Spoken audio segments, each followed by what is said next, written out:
आला तर नाही आला, तुमची राजकीय इच्छाशक्ती आहे ना, सरकारची राजकीय इच्छाशक्ती जर आहे तर नाही आले तर नाही आले ते महाविकास आघाडीवाले तुम्ही देऊन टाकायचं ना. किती दिवस तुम्ही म्हणणार हेव नाही आला आणि तेव नाही आला, मग ते नाही आले म्हणून काय मराठाला आरक्षण नाही द्यायचं का आता? विरोधक नाही आले म्हणून तुम्हाला कारण सापडले, ते नाही आलेत नाही आले हिंडून त्यांना वाड्या वाकडीने इकडं नाही आले कुठं, तुम्ही द्या ना,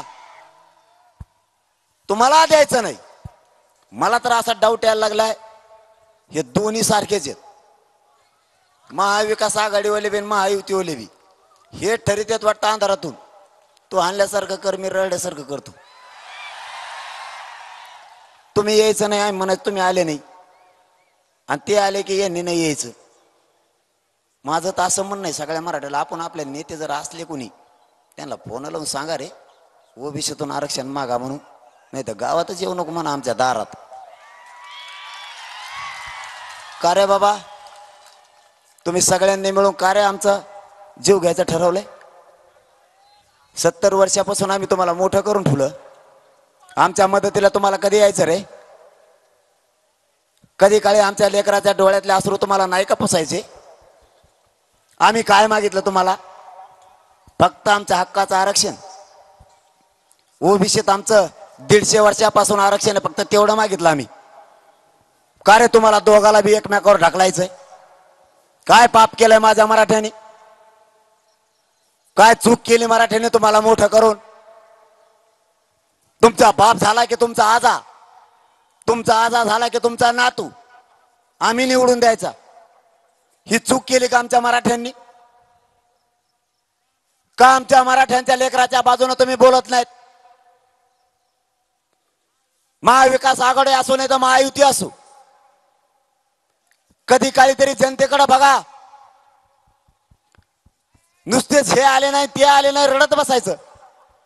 ते नाही आले तर नाही आले, तुमची इच्छा आहे तर तुम्ही देऊन टाका. तुमचीच इच्छा नाही असं सांगा ना, त्यांच्यावर आणि यांच्यावर तरी कशाला ढकली दा? ही जनता तुम्हाला डोक्यावर घेऊन एकदा देऊन बघा, ही आक्रोश बघा एकदा येऊन. किती भयानक विदारक परिस्थिती मराठ्यांची झाली. आमचेही स्वप्न आहेत, आमचा शेती करणारा मराठ्याला वाटतंय त्याचा मुलगा नोकरी करावा, टेम्पोवर रिक्षावर असणाऱ्या मराठ्याला वाटतंय माझाही मुलगा अधिकारी व्हावं, हमाली करणाऱ्या मराठ्यालाही वाटतंय माझ्या वाट्याला आलेलं कष्ट नको आता माझ्या लेकराला, माझं पण लेकरू अधिकारी झालं पाहिजे.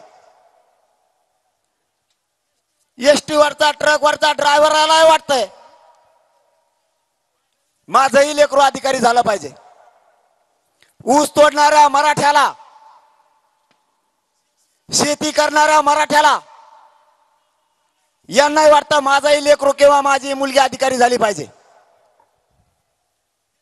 देवेंद्र फडणवीस साहेबांना माझा सवाल आहे, आम्ही स्वप्न नाही बघायचे का? आमचं हक्काचं असणारं आरक्षण तुम्हाला नाही द्यायचं का? शिंदे साहेब तुम्हालाही सांगतो, तुम्हाला किती बळी घ्यायचे आमच्या मराठ्यांचे? आणखी 350-400 पेक्षा जास्त बलिदान आमचे गेलेत. वेदना काय असतात तुम्हाला नाही कळायच्या. एकदा आत्महत्या झालेल्या घरात जाऊन बघा, ज्या मराठ्याच्या आमच्या भावानं बलिदान दिलंय त्याच्या घराचा फक्त एकदा उंबरा ओलांडा, त्या घरात तुम्हाला फक्त आणि फक्त काळोख आणि वेदनाच दिसतील. तुम्ही